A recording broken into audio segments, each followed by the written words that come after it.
Welcome to the research desk. Glad to be here. So, to start us off, I want you to think back to October 19, 1987. Right, Black Monday. Exactly, Black Monday. The S&P 500 index dropped 22.6% in a single afternoon. Which is just a staggering number even now. It is. But here's the really wild part. If you had asked the standard risk management models of that era to calculate the statistical probability of such an event occurring. The Gaussian models, right? Yeah, exactly, the Gaussian models. The mathematics would have returned a number roughly equivalent to 10 raised to the power of negative 160. Which is basically zero. I mean, effectively zero. It is absolutely zero. To understand how infinitesimally small that number is, consider that there are approximately 10 to the power of 80 atoms in the observable universe. Right. If every single one of those atoms had been rolling a pair of dice every nanosecond since the Big Bang, which was 14 billion years ago, they would still not have produced a single event with a probability of 10 to the negative 160. Wow. Put that way, it's completely absurd. Right. Yet that drop happened in a single afternoon. So the fundamental question governing all risk models, regardless of the asset class or the institution, is profoundly simple. It's just, how bad can it get? And the answer depends entirely on which mathematical universe you choose to inhabit. Exactly. In the Gaussian universe, governed by standard normal distributions, the measurements of reality systematically fail. And the court tension we're examining today is that normal distributions do not merely underestimate tail risk. They mathematically erase it. Yes, they erase it from the decision space entirely. By assigning a probability of 10 to the negative 160 to Black Monday, the model makes the event invisible. Invisible to every risk committee, board of directors, and regulatory body. Because you can't prepare for an impossibility. Precisely. Extreme value theory, or EVT, maps the true tail risk. It proves that what the Gaussian model calls mathematically impossible is in fact structurally inevitable. Well, I agree with the premise that the danger of normal models is absolute. On that foundational premise, there is absolutely no disagreement between us. Good. A model that assigns a zero-bound probability to an event that has already occurred is not merely flawed, it is an active hazard. It's a hazard to the institution deploying it. Right. It's worse than having no model at all. Exactly. However, the tension arises in how we actually operationalize the solution to that hazard. Because while extreme value theory attempts to map the true tail risk, it frequently generates false precision. False precision? I mean, it's mapping the reality of the distribution. Yes, but estimating the shape of a tail distribution from a fundamentally non-stationary world creates an illusion of control. And that illusion can be just as dangerous as the Gaussian blind spot itself. I see where you're going with this, but... Let me just frame my position here. I will argue against the limits of statistical precision in an environment defined by human panic and evolving market mechanisms. Extreme value theory is a critical observation. Its mathematical superiority in describing the extremities of a distribution is well documented. Undeniably. But it is not a complete operational defense. The true defense mechanism, the architecture that actually ensures institutional survival, requires integrating EVT with position sizing and dependent structures. Through the Copula-Kelly Bridge. Right, exactly. EVT maps the depth of the water, but the Copula-Kelly Bridge dictates the construction of the vessel. We have to transition from a precision theater to operational reality. Okay, well, to begin this analysis, we really need to firmly establish the civilizational blind spot of the Gaussian universe. The bell curve? The bell curve, right. Normal distributions, the familiar bell curves that underlie most textbook value-at-risk calculations, regulatory capital requirements, portfolio optimizers. They decay exponentially in their tails. Meaning the probabilities drop off a cliff. Exactly. As you move further away from the mean, the probabilities collapse so rapidly that anything beyond 3 standard deviations essentially vanishes from consideration. Right, a 4 standard deviation event is considered rare, a 5 sigma event is generational, and a 10 standard deviation event is computationally zero, but finance operates under power law tails, where probability decays polynomially. Right. It decays slowly, stubbornly, and dangerously. The probability of an extreme event doesn't vanish. It lingers. It carries massive consequential weight. And EVT captures that. Yes, extreme value theory addresses the structural flaw by utilizing the Fisher-Tippett-Gnedenko theorem. Which is a heavy concept. Let's unpack that a bit. Sure. So just as the central limit theorem proves that the sum of independent variables converges to a normal distribution, the Fisher-Tippett-Gnedenko theorem proves that the maximums of those samples converge to one of exactly 3 extreme value distributions. Right, the extremum convergence. Exactly. And in finance, we live firmly in what is known as Fréchet territory. This is characterized by a shape parameter denoted as z that is greater than 0. A positive z. A positive z. A Fréchet distribution signifies heavy tails, infinite higher moments, and a mathematical reality where the worst day on record is merely a preview of the worst day to come. Right. It doesn't look at the center of the curve. It bypasses the center entirely and models only the extremes. Look, the empirical evidence against normal distributions is overwhelming. I'm not fighting you on that. The academic consensus has been established for decades, long before the modern quantitative era. Right. Mandelbrot, Fama. Exactly.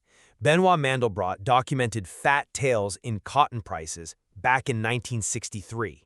He realized that the variance of the price changes just didn't converge. It was infinite. Right. And Eugene Fama's 1965 doctoral thesis measured excess kurtosis in stock returns that violated normality at every conventional significance level. He basically proved the markets weren't Gaussian. Right. Because if markets were truly Gaussian, Fama noted that an event of 5 standard deviations should occur roughly once every 7,000 years. But he found them occurring every few months? Exactly. And later, the Boston University Ecophysics Group measured power law exponents across vast data sets of high-frequency returns. They found universal evidence of fat tails across all asset classes. So we agree on the math. We can see the mathematical reality of the Fréchet distribution. It is a fact of nature in complex systems. However, and this is the core of my pushback, acknowledging the existence of a Fréchet tail is very different from precisely measuring its dimensions. But we can measure it. Estimating the shape parameter, that ZI you mentioned, from a profoundly small sample of rare extreme events introduces massive confidence intervals. You are attempting to define the shape of a tail using only the rarest points in the data set. That's the definition of extreme value analysis, yes. But a risk manager estimating a shape parameter might find a statistically valid range stretching from, say, 0.25 to 0.45. Sure, there's a range. The problem is that moving the shape parameter from 0.25 to 0.45 effectively doubles the value at risk estimate. It does scale rapidly, yes. So EVT is not a crystal ball. Presenting a board of directors with an EVT-derived value-at-risk calculation down to the first decimal point when the underlying confidence interval spans a margin of error of 100% is precision theater. Precision theater? That's a strong phrase. It's accurate. This is exactly why EVT must be integrated with the Copula-Kelly Bridge. Okay, I see the vulnerability you are pointing to regarding the confidence intervals.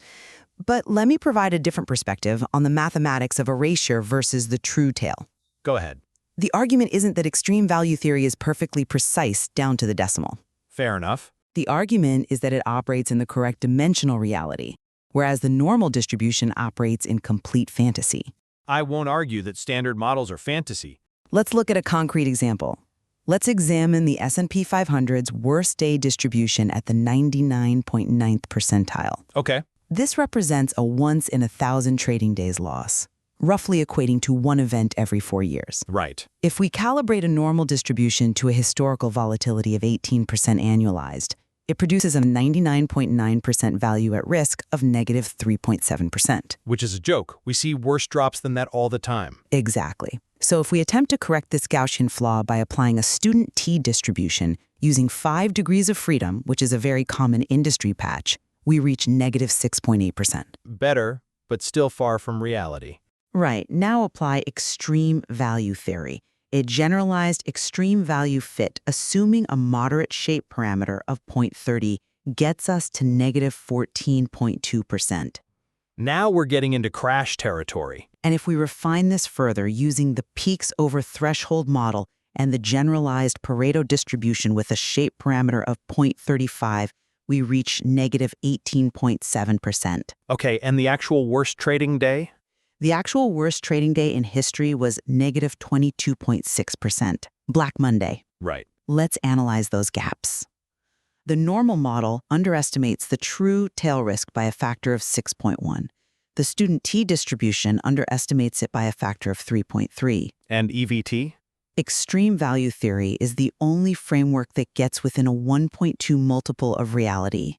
It captures the tail amplification effect precisely where normal models experience catastrophic mathematical failure. I see the math. Even with the confidence intervals you mentioned, an estimation of negative 18.7% is operationally useful.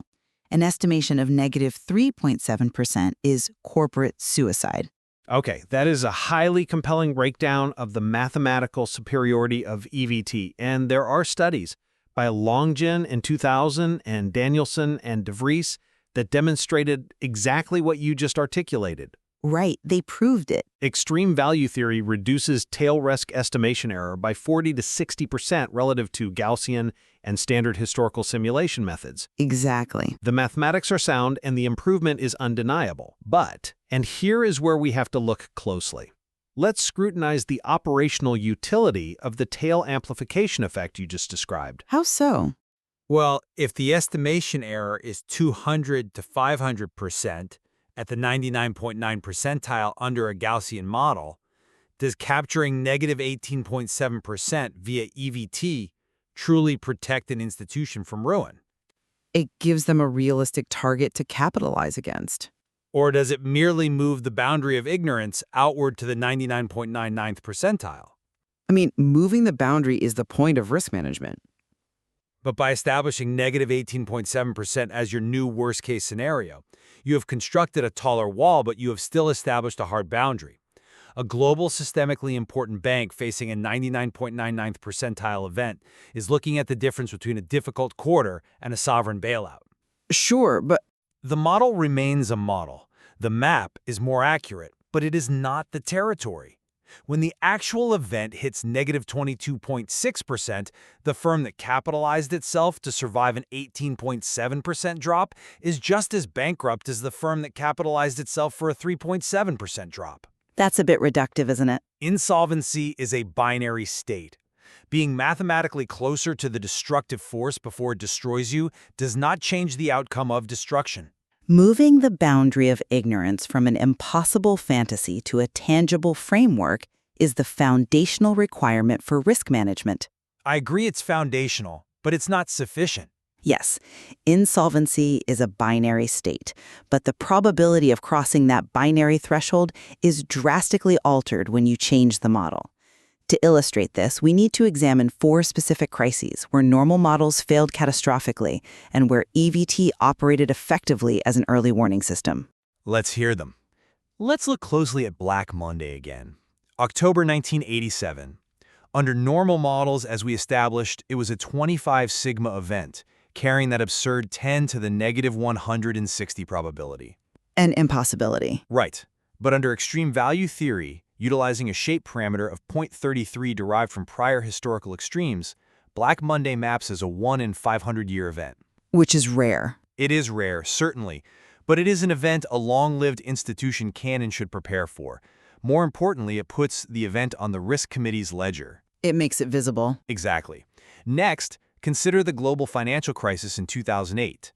The market experienced 5 separate trading days with losses exceeding 5% within a narrow 2-month window. A cluster of extreme volatility. Right. If you ask a standard Gaussian model the probability of that cluster of volatility, it returns a probability of 10 to the negative 25. Again, an impossibility. Sure. But extreme value theory, accounting for the heavy tails and the dependent structures between those tails, maps that exact cluster of extreme days as a 1 in 80-year event. 80 years. An 80-year storm is something every structural engineer on Earth accounts for. The Gaussian model blinded the banking system. EVT would have illuminated the exact architecture of the collapse before it occurred. Let me jump in here. I will address the next 2 crises before we dissect the underlying mechanisms, because they further illustrate your point before they ultimately unravel it. Unravel it? I disagree, but go ahead. Take the COVID crash of March 2020. This delivered a negative 12% single-day loss. The normal probability sits at 10 to the negative 40, Extreme value theory maps it to roughly 1 in 200 years. Which again brings it into the realm of the manageable. Right, and the defining characteristic of that crash was not just the single-day magnitude, but the velocity, a 34% fall in 23 trading days, driven by a total evaporation of liquidity, even in the U.S. Treasury market. Exactly. And finally, we have the Swiss franc depeg in January 2015. Oh, that's a perfect example. It produced a negative 30% intraday move when the Swiss National Bank abandoned the 1.20 floor against the euro. Normal probability evaluates this at 10 to the negative 300.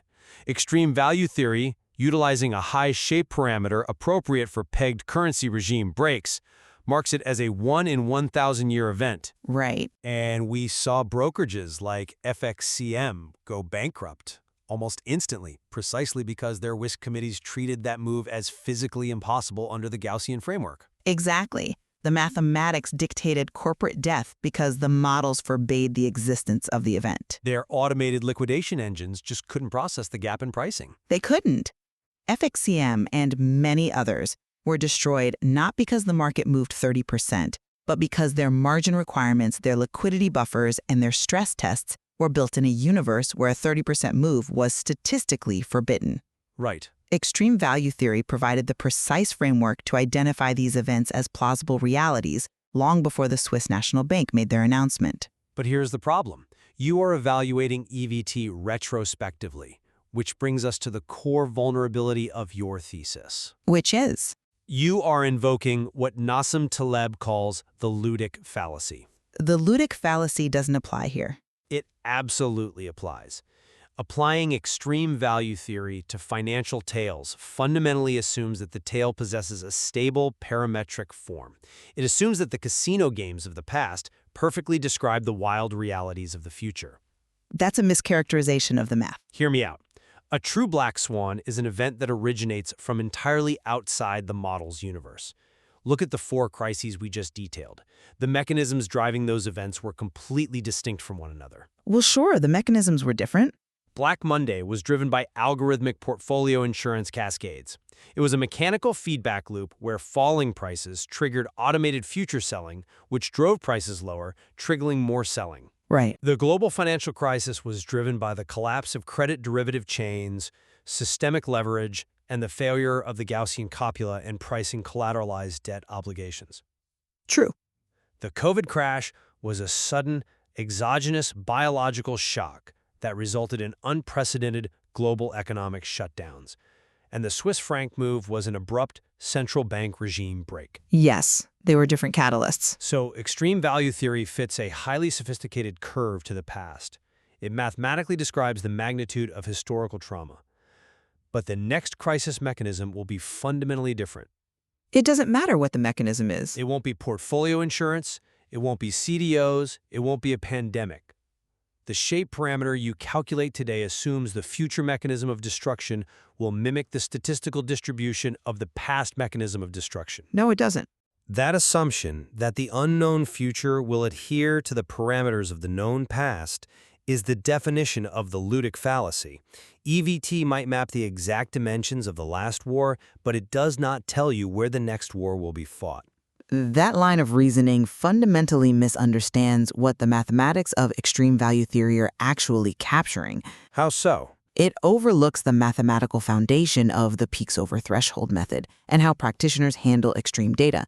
The traditional block maxima approach, which looks at the highest peak in a given block of time, does indeed waste data. Right, because if you have 20 years of daily returns, extracting only the annual maximum loss leaves you with just 20 data points. Exactly. That is mathematically fragile, and it is highly susceptible to the exact critique you just leveled. Okay. However, modern risk management does not rely on block maxima.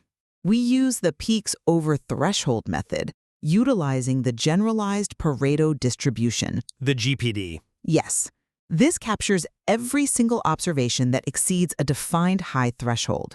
If you set that threshold at the 95th percentile of historical severity, you retain approximately 250 extreme observations over a 20-year period. So you have a larger sample size. You transition from an order of magnitude of 20 to 250. But here is the critical point, responding to your mechanism argument. All right. The Pickens-Bulkema-de Haan theorem proves that for sufficiently high thresholds, exceedances converge to the generalized Pareto distribution regardless of the parent distribution. Regardless of the parent distribution. Let me repeat that because it is the linchpin of EVT. It does not matter what the original distribution of the data is. It does not matter if the underlying mechanism is a portfolio insurance cascade, a credit default swap collapse, or a central bank shock. You're saying the tail behaves the same way regardless of the trigger. As long as the threshold is set high enough, the tail behavior converges mathematically to a stable form. We are not assuming the future mimics the specific mechanism of the past. We are relying on the mathematical convergence of extremum behavior. So gravity is gravity. Exactly. The force of gravity behaves the same way whether you drop a stone or a feather in a vacuum. Extremum convergence behaves the same way regardless of the economic trigger. Furthermore, this convergence expands far beyond the narrow confines of financial markets. Well, let's expand that lens beyond finance then. Because looking at the physical and corporate world perfectly illustrates both the universal applicability of heavy tails and the danger of normal planning. It's everywhere. The convergence you describe is visible everywhere. Consider restaurant chains. Okay. A standard normal model, looking at historical revenue data, plans for a worst month revenue decline of roughly negative 20%. Corporate treasurers calibrate their cash reserves to survive an average bad month. Which is typical Gaussian thinking. Right. When you apply extreme value theory, fitting the actual distribution of monthly revenue shortfalls with a shape parameter of 0.25, you reveal a plausible negative 55% drop. Which is exactly what happened during COVID. Exactly what we saw during the pandemic lockdown scenarios and severe local economic shocks. The mechanism was unprecedented, but the magnitude was described by the tail. Right. Or consider e-commerce infrastructure, such as Amazon Web Services. Peak server traffic exhibits heavy tails oriented upward. Upward tails, yes. Normal estimates predict a 2 to 3 times standard load spike during peak events like Cyber Monday. Extreme value theory predicts an 8 to 12 times load spike. If AWS provisioned servers based on Gaussian models, the internet would crash every November. Exactly. And the insurance industry understands this implicitly. Swiss Re and Munich Re deploy generalized Pareto distribution-fitted catastrophe models for hurricane and earthquake damage. They have to. If they priced risk using normal distributions, they would underestimate their required capital reserves by a factor of 2 or 3. They survive because they model the heavy tail. Those applications validate the precise argument I am making. I'm not disagreeing with the measurement. The normal distribution fails systematically across every single domain characterized by variable external shocks. Extreme value theory is the only framework that correctly sizes the reserves necessary to prevent collapse, whether we are talking about bank capital, server capacity, or insurance payouts. It provides the true scale of the threat. It identifies the size of the necessary reserves, yes, but it does not tell you how to operate your capital structure to survive it while still generating growth. That's an implementation problem. It's the central problem. Measuring the magnitude of a hurricane does not tell you how to build the house. That requires the grand thesis of this analysis, the Copula-Kelly Bridge. Okay, let's dive into the bridge. Extreme value theory alone is merely an observation. It is a measurement of the abyss. The Copula-Kelly Bridge is the operational framework for navigating it. Right. If you merely hold capital against an EVT worst-case scenario, you will suffer such severe cash drag that your firm will bleed out slowly from underperformance. You'll survive the crash but die of starvation. Exactly. To survive without stagnating, we must integrate 3 distinct mathematical realities. First, Kelly sizing. Which optimizes the geometric growth rate. Right. The Kelly criterion optimizes the geometric growth rate of a portfolio, but it inherently assumes you possess the true, exact distribution of outcomes. Second, copulus. For dependence. Yes. Standard correlation is a single number that assumes linear relationships. Copulus proved that diversification evaporates during tail events as correlations spike from 0.3 to 0.7 or higher in market crashes. Assets that seem independent suddenly move in lockstep. Exactly. And third, extreme value theory, which proves the univariate tail extends 3 to 5 times further than the normal model suggests. So you combine them. You have to. You cannot use Kelly without EVT because Kelly will overbet and destroy you. You cannot use EVT without copulas because EVT on single assets ignores systemic contagion. You must bridge all three. The integration of those three concepts fundamentally rewrites traditional position sizing logic. It takes the mathematical measurement of the tail and translates it into a dynamic operational constraint. I want to walk through exactly how that bridge functions mathematically. It mathematically dictates what we call the multiplier. The tail risk multiplier equals the EVT value at risk divided by the normal value at risk, and that ratio is then multiplied by 1 plus the excess tail dependence. Let's compute this at the 99.9th percentile to see the impact. Sure. As you established earlier, the EVT to normal ratio is roughly 5.1. That means the tail is 5 times deeper than the model says. Right. Now we must account for contagion. The excess tail dependence, often modeled with a Clayton copula, which captures the asymmetrical nature of market crashes where downside dependence is far stronger than upside dependence, is roughly 0.4. So correlations tighten on the way down. Exactly. Therefore, our formula is 5.1 multiplied by 1.4, which yields an approximate tail risk multiplier of 7.1. Wow. If we move to the slightly more common, operationally relevant 99th percentile, the multiplier compresses to roughly 4.2. So a multiplier of 4.2. This mathematical integration is profound. It mathematically explains a phenomenon that has puzzled observers for decades. Which is? Why the most successful investors in history, from Jim Simons at Renaissance Technologies to Ray Dalio at Bridgewater to Warren Buffett, consistently utilize roughly 1/4 to 1/5 of their theoretical Kelly sizing. Right. Academics always call that fractional Kelly. And they often dismiss it as an arbitrary heuristic for conservatism. Right. Just playing it safe. It is not an arbitrary heuristic. It is the mathematically optimal position size when tails are Frichet and dependence is tail heavy. They are intuitively or systematically applying the Copula-Kelly Bridge. Let's apply that multiplier to a highly specific, concrete scenario to analyze the mechanics of survival and growth. Okay. Assume a practitioner holds a specific quantitative strategy with an 8% annualized edge and a Sharpe ratio of 0.6. A solid strategy. Very solid. If that practitioner applies standard theoretical Kelly sizing, the formula demands allocating roughly 24% of their capital to this position. Right. Under a Gaussian framework, that allocation maximizes geometric growth and appears entirely safe. Now we cross the Copula-Kelly Bridge. Here comes the tail. Extreme value theory demonstrates that the worst single-day loss for this strategy is 3 to 5 times fatter than the normal estimate. If the practitioner maintains the full 24% Kelly allocation, ignoring the heavy tail, the probability of ruin jumps to 2.4% annually. Which sounds low, but compounds disastrously. Exactly. Over a 30-year career horizon, compounding that 2.4% annual ruin probability results in a 52% chance of total failure. A coin flip. Think about that. A highly profitable strategy with a genuine edge carries a 52% chance of destroying the firm simply because the sizing assumed a Gaussian tail. Because the tail hits. And copula tail dependence additionally dictates that when this asset crashes, the rest of the portfolio crashes 40% harder than standard Pearson correlation models predict. Right. So, to survive, we calculate the adjusted Kelly fraction by dividing the 24% theoretical allocation by our multiplier of 4.2. Which gives you? This yields an adjusted allocation of 5.7%. And that adjustment is where the operational reality takes over.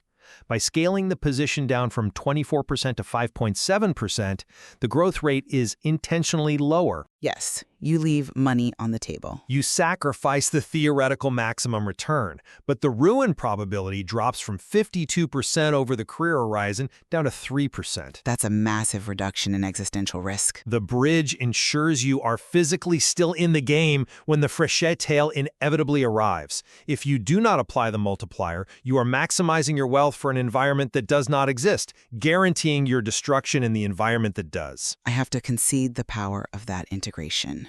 If I look at this strictly from the perspective of an institutional mandate, maximizing growth is totally irrelevant if the probability of ruin exceeds an acceptable career threshold. You can't compound zero. Exactly.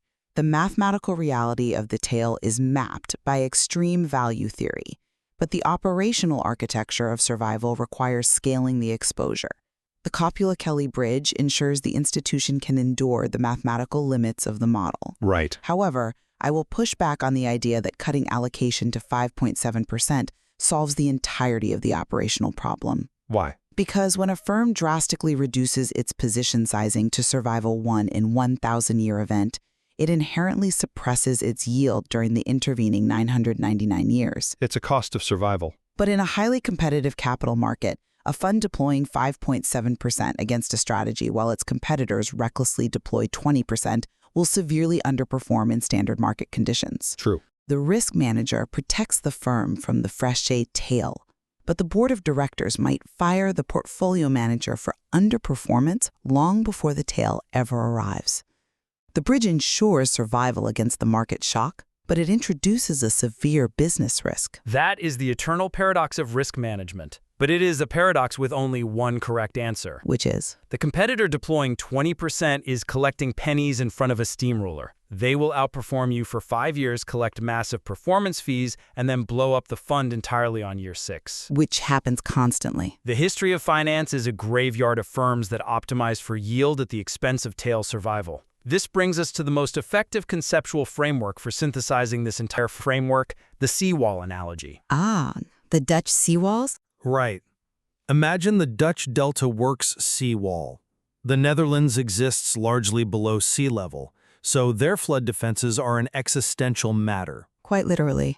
Hydrologists possess 100 years of precise tide records.